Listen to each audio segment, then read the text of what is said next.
président de l'amitié franco-vietnamienne. Alors, je vais essayer d'être le plus audible possible. Monsieur le maire, mesdames, messieurs les élus, mesdames, messieurs les dirigeants d'associations, mesdames, messieurs, c'est avec une grande émotion que je m'adresse à votre auditoire.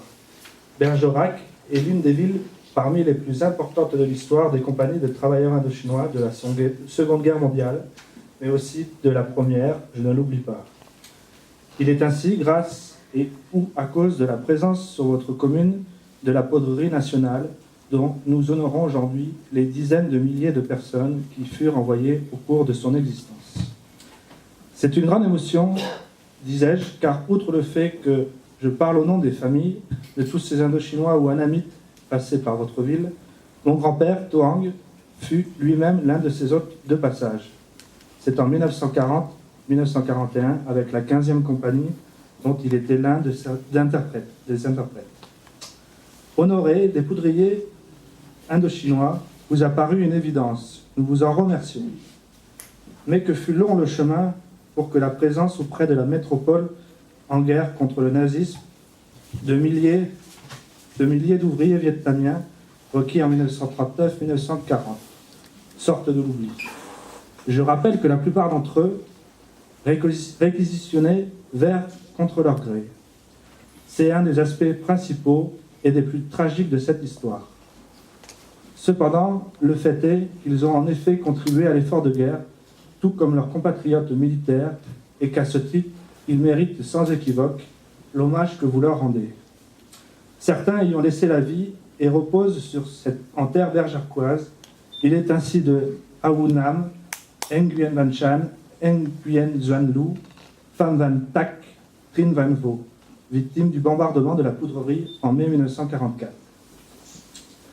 Il est ainsi d'autres encore victimes de maladies contractées en service, maladies qui auraient pu être évitées par une alimentation et des conditions d'existence plus soucieuses des hommes. Il est également un autre épisode que je vous remercie d'avoir exhumé, l'action résistante d'un grand nombre. C'est un fait qui a pris, ici à Bergerac, un relief particulier, mais qui s'est produit en chaque lieu de France où stationnaient des compagnies de travailleurs indochinois. En ce sens, votre hommage dépasse votre cité, c'est la première du genre. Cette histoire complexe, mesdames et messieurs, traverse 3 régimes politiques. Elle concerne la Seconde Guerre mondiale, bien entendu, mais aussi la colonisation et son corollaire, puis la décolonisation. Très riche, elle est signifiante quant à l'histoire de la politique vietnamienne et ses rivalités internes, et quant à l'intégration d'une population d'origine coloniale en France. Je viens de prononcer le mot « intégration ».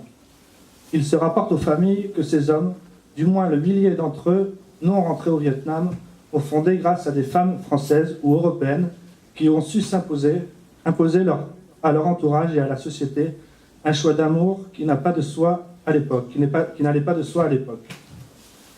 Qu'elle soit associée à cet événement, le symbole en étant ici à Bergerac, les familles Lé, Nguyen, Tran ou encore Viu. Voilà. Je terminerai cette intervention par 2 souhaits.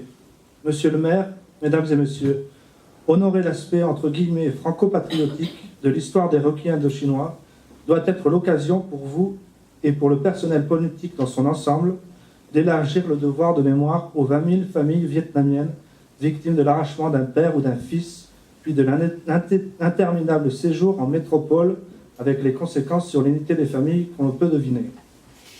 Le second souhait, monsieur le maire, mesdames et messieurs, concerne la non-validation par notre pays, la France, des périodes travaillées par ces indigènes pour le calcul de leur retraite.